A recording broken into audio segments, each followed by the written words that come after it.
से वो प्रतीक्षारत था कि किस समय इसे अधिसूचित करके लागू किया जाए।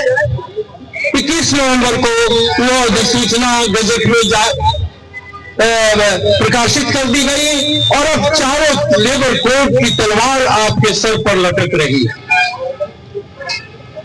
आप सब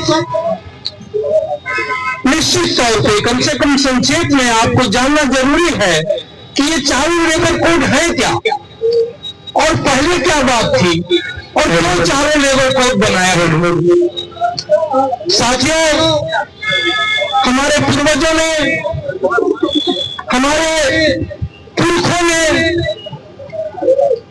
पूंजीवादी विकास के कालक्रम में अपने ऊपर होने वाले शोषण और दमन के खिलाफ लगातार लड़ाइयां लड़के बहुत सारे कानून अपने हक में हासिल किए थे ताकि उन्हें राहत मिल सके।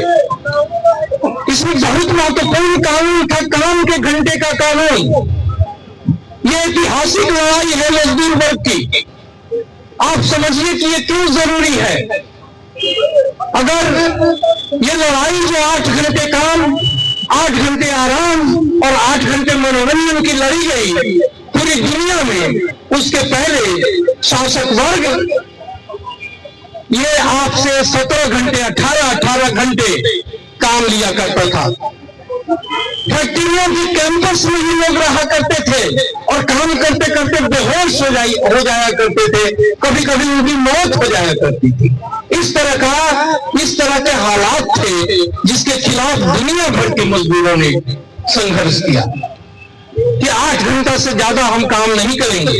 अगर 8 घंटा से ज्यादा काम करेंगे और 8 घंटा से ज्यादा हम सोएंगे, 8 घंटा हम नींद नहीं पूरी कर पाएंगे तो हम अगले दिन काम के लायक तैयार ही नहीं हो पाएंगे, क्योंकि हमें फिर अगले दिन काम के लायक तैयार होना है। हम अगले दिन काम के लायक तैयार नहीं हो पाएंगे। और 8 घंटा अगर हम मनोरंजन नहीं करेंगे, अपने परिवार को नहीं देंगे, अपने ज्ञान विज्ञान कुछ पढ़ने लिखने मनुष्य होने के चलते जो जरूरतें हैं उसको हम नहीं करेंगे तो फिर हम इंसान ही नहीं रह जाएंगे। हमारी पूरी पीढ़ी गुलाम और हमारी आने वाली पीढ़ी गुलाम। लगता है कि जैसे गुलामी का हमने दस्तखत कर दिया हो, गुलामी के दस्तावेज पर हमने अपनी सहमति दे दी हो। इसके खिलाफ दुनिया भर का मजदूर खड़ा हुआ और उसने 8 घंटे काम के हक को हासिल किया। अपने देश में भी 8 घंटे के काम का हक हासिल हुआ, लेकिन इस लेबर कोड के लागू हो जाने के बाद अब आपसे 12 घंटे कानूनन काम लिया जा सकता है। 12 घंटे काम अभी भी चल रहा है।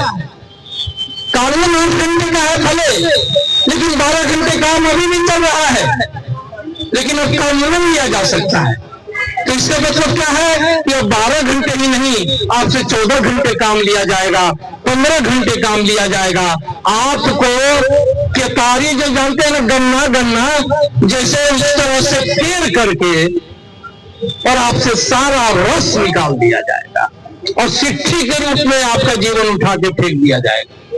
आपको कोयलों के बैल में जैसे डाला जाता है या दौनी करते हम लोग देखते हैं ना, दौनी करके अनाज वो बैलवा सब जो है सो ढंग के अनाज होती करता है, लेकिन वो बीच बीच में मुंह मार करके एक जगह खा नहीं जाए इसके लिए उसके मुंह में क्या लगा दिया जाता है, जाम लगा दिया जाता है कि उसको। तो आपकी हालत जानवरों से भी बदतर बनाने जा रही है।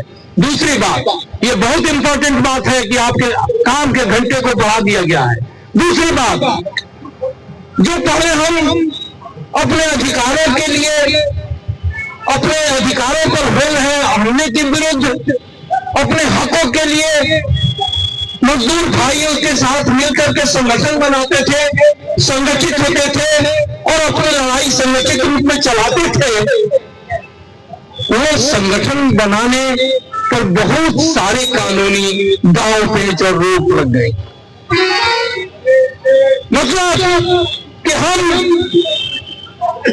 उसकी मर्जी के हिसाब काम भी करें वो अपना मनमर्जी शोषण और उत्पीड़न हमारा करता रहे और उसका विरोध करने के लिए हम संगठित होकर प्रतिरोध करना चाहें तो उस पर भी बहुत सारी कानूनें, बहुत सारे कानून और कानूनी बंधन आप पर लगा दिया गया है। ये दूसरा सबसे ये कमजोर है।